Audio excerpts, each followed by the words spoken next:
Hi guys, എല്ലാവർക്കും ഞങ്ങളുടെ YouTube ചാനലിലേക്ക് വീണ്ടും സ്വാഗതം. ഇന്നൊരു അടപ്രഥമനായാലും അപ്പോൾ ഞാൻ എടുത്തേക്കുന്നത് ഈ കമ്പനിയുടെ അടയാണ്.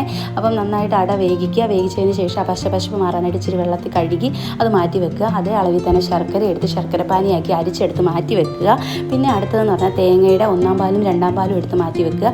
ഇത്രയാകുമ്പോൾ ഏകദേശം നമ്മുടെ പണികളൊക്കെ കഴിഞ്ഞിട്ടുണ്ട്. ഇനി ഈ ശർക്കര എന്ത് ചെയ്യണമെന്ന് അറിയാവോ? നന്നായിട്ട് തിളപ്പിച്ച് കുറച്ച് നെയ്യും ചേർത്തിട്ട് അതിനകത്തോട്ട് ഈ അട ചേർത്ത് നന്നായിട്ട് ഇളക്കി കൊടുക്കുക. ഇളക്കി ഈ ശർക്കരയുടെ എല്ലാം ഈ അടയിലോട്ട് പിടിച്ച് അടയുടെ കളറ് മാറിക്കഴിയുമ്പോൾ അതിനകത്തോട്ട് നമ്മൾ കുറച്ച് നമ്മുടെ എന്താ പറയുക, ഏലക്കാപ്പൊടിയും ചുക്കുപൊടിയും കൂടെ ചേർക്കുക. അതിനുശേഷം അതിനകത്തോട്ട് 3-ാം പാല് ചേർത്ത് കൊടുക്കുക. എന്നിട്ട് നന്നായിട്ട് ഇളക്കി യോജിപ്പിച്ച് ഇച്ചിരി ഒന്ന് വറ്റിച്ചെടുക്കുക. അതിനുശേഷം അതിനകത്തോട്ട് 1-ാം പാല് ചേർത്തിട്ട് 1-ാം പാല് ചേർത്ത് ഒന്ന് ചൂടായാൽ മാത്രം മതി കേട്ടോ. ഒന്ന് ചൂടായതിന് ശേഷം നമ്മുടെ നെയ്യ് ചൂടാക്കി നെയ്ക്കകത്തോട്ട് കശുവണ്ടിയും പിന്നെ തേങ്ങയും നമ്മുടെ പിന്നെ എന്താ പറയുക ഉണക്കമുന്തിരിയും ചേർത്ത് ഇതിനകത്തോട്ട് ആഡ് ചെയ്ത് എടുത്തു കഴിഞ്ഞാൽ നല്ല ടേസ്റ്റി ആയിട്ടുള്ള നമ്മുടെ അടപ്രഥമൻ ഇവിടെ റെഡിയായി. അപ്പോൾ നല്ല പഴവും പപ്പടവും ഒക്കെ ചേർത്ത് പായസം കുറിച്ച് സൂപ്പറാണ്.